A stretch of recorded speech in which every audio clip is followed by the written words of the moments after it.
An online global conference under the theme Claiming Our Stories, Raising Our Voices got underway today. It's targeted at, but not exclusive to, young women and gender non-conforming people in journalism, advocacy, communication, social media and leadership. And it'll also introduce women in the global south to their counterparts across the globe and encourage learning and sharing in 2021. To talk to us about this, Paula, Fray, CEO of Fray Intermedia, and the themes. We'll talk about that in just a moment. But firstly, thank you so much for joining us. Welcome.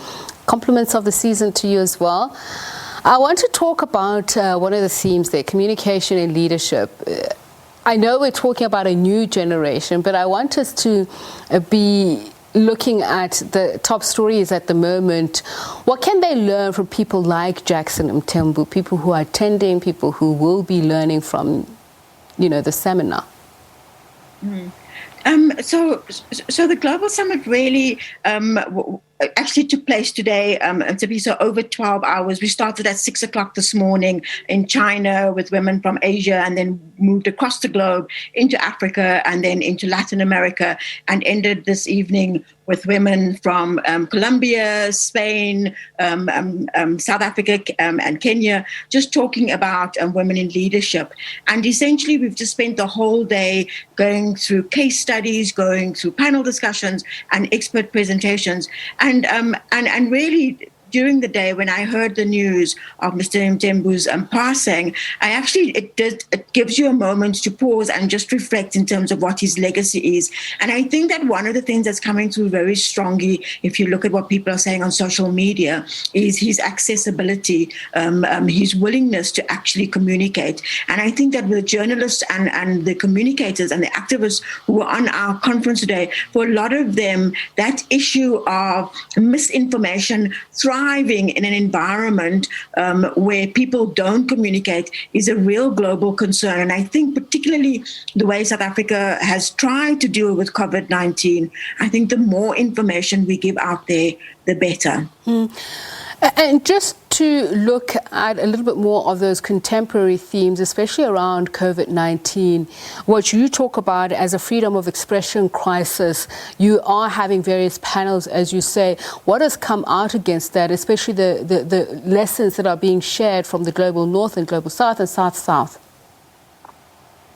It's interesting because we had a participant from Guinea who basically shared quite a similar concern to a participant from Mongolia. And that concern was the growing reluctance to accept vaccination for COVID-19. And that reluctance is based on huge misinformation, but also disinformation, deliberately false information that is being promoted. And in this case, both of them were journalists. One was a journalism institution, one was a journalist from Guinea. We're talking about the difficulties of countering misinformation in this environment if government is not willing to be open about the information, and if government doesn't tackle the misinformation really early in the process.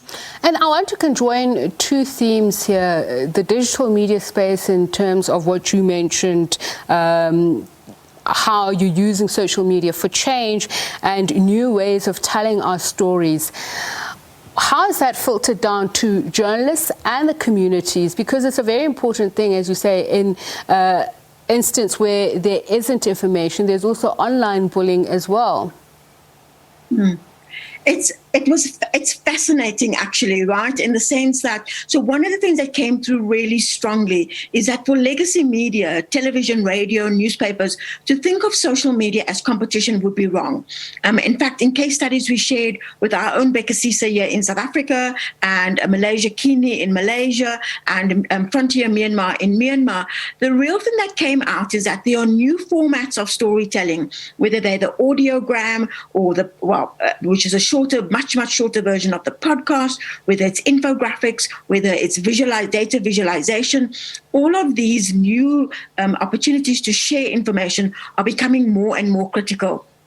And in that particular panel, one of the things that came through really strongly is that we need our information shorter, more interesting, and more shareable. In other words, that if we really want information to travel, we need to produce our stories in platforms that are not necessarily just stories. In fact, Malaysia Kini has a very innovative way of getting information across, which is to have questionnaires. And so people fill out questionnaires and you can get a sense of what people understand with the story. But what you want to do is you want to give information in formats and on platforms that are very shareable and very interesting. So if you're going to create spaces for all voices, please tell us what are the ideas that are being shared there. And I'd imagine one of the most important one is the violence within quarantine. It's something that's been worldwide. The stories are the same, but they're also very different. Yeah. So one of the panels actually had a look at diversifying our stories, and we had panelists. We had the head of the Native American Journalist Association in the United States. We had the head of Africa No Filter here in South Africa. We also had a representative from Australian television media, and the discussions really were about the stereotypes of our storytelling and how we break away from those stereotypes. And it was quite interesting how much Africa and how similar sometimes the invisibility of our stories is to Native Americans in mainstream media in America.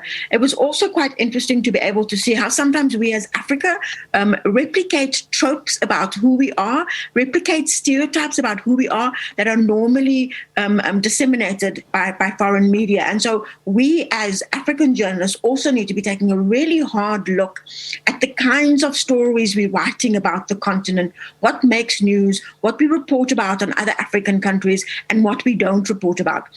So SABC, if you're asking, how do we make space for new voices?